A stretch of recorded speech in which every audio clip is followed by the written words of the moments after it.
বলছি যে মুসলিমের সংখ্যা কম, মানুষের সংখ্যা বেশি। কয়টা বিষয়ের কথা বলবো বলছিলাম, মনে আছে? নয়। কালিমাতুল হক ফিল রিদা ওয়াল গাদাব, সন্তুষ্ট অবস্থায়, অসন্তুষ্ট অবস্থায়, রাগের অবস্থায়, রাগসার অবস্থায় কালিমাতুল হক, সবসময় ন্যায় কথা বলতে হবে। ন্যায় কথা বুঝছেন?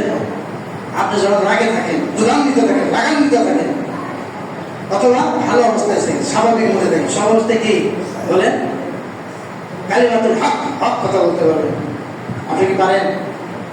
কারামতটা কি? এই গুণ যাদের মধ্যে আছে তারা কি করে? বিএনপি করে বাজারে মামলা দেওয়া যাবে না, চুরি করলেও অনেক কিছু বলা যাবে না।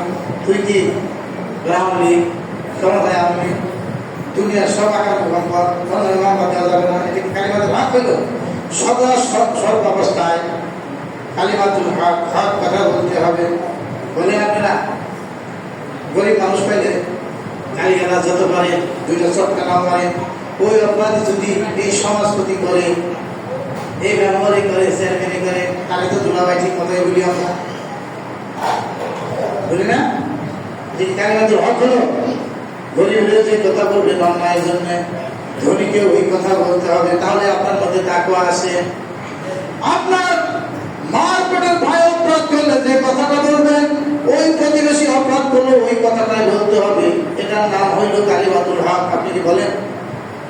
বলছি তারা তাহলে বাজারে বিএনপি সভাপতি বলছেন, ঠিক আছে বলে বলছি তারা হারে ধর মার কাপ, এটার নাম কালিমাতুল হক নয়। কালিমাতুল হক কালিমাতুল হক আমাদের দেশে নাই, সমাজে নাই, মসজিদে নাই। মসজিদে কি কালিমাতুল হক আছে? নাই। ওই যে মুসলিমরা আসছেন, বলতে পারবেন? চিন্তা করেন, মসজিদ নেই, চিন্তা করেন। মাওলানা আতাউর রহমান বিক্রমপুরী নাম শুনছেন? কোন ঘুষ করে নাই, চুরি করে নাই, বাটপারি করে নাই, জিনা করে নাই। ১৭ বছর তো ৩০ দিনে না ৯০ দিনের আটকাদেশ দিল ইউনূসের সরকার। দীর্ঘদিন পর সে জামিন পাইল। আবার গাজীপুরের পুলিশ তাদের আরেকটা মামলায় অ্যারেস্ট করলো। এটা কি হক হইল? কালিমাতুল হক হইল?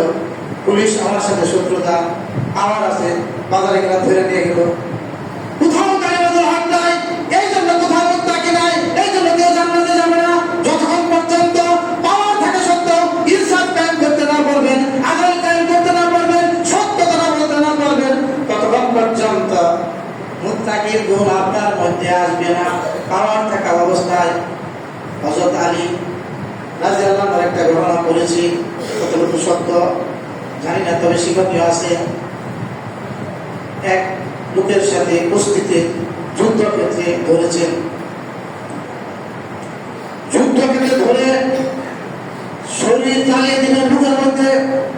ওই সময় হযরত আলী রাদিয়াল্লাহু আনহু মুখমণ্ডলে ওই ইহুদি থুতু নিক্ষেপ করলো।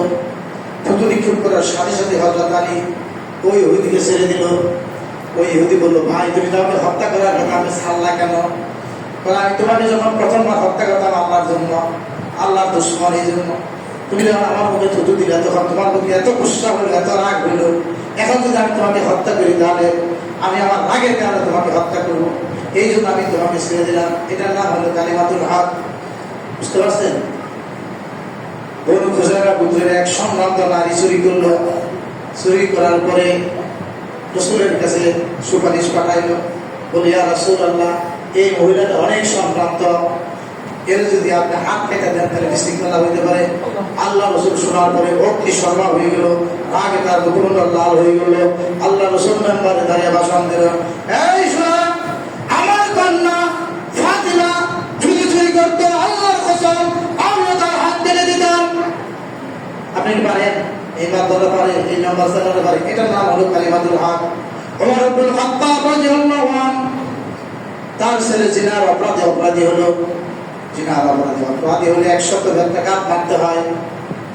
কি ওমর ইবনে খাত্তাব যখন তাকে 80 টাকা করলো, তৎক্ষণাৎ সে মৃত্যুর কোলে বললো, মারা গেল।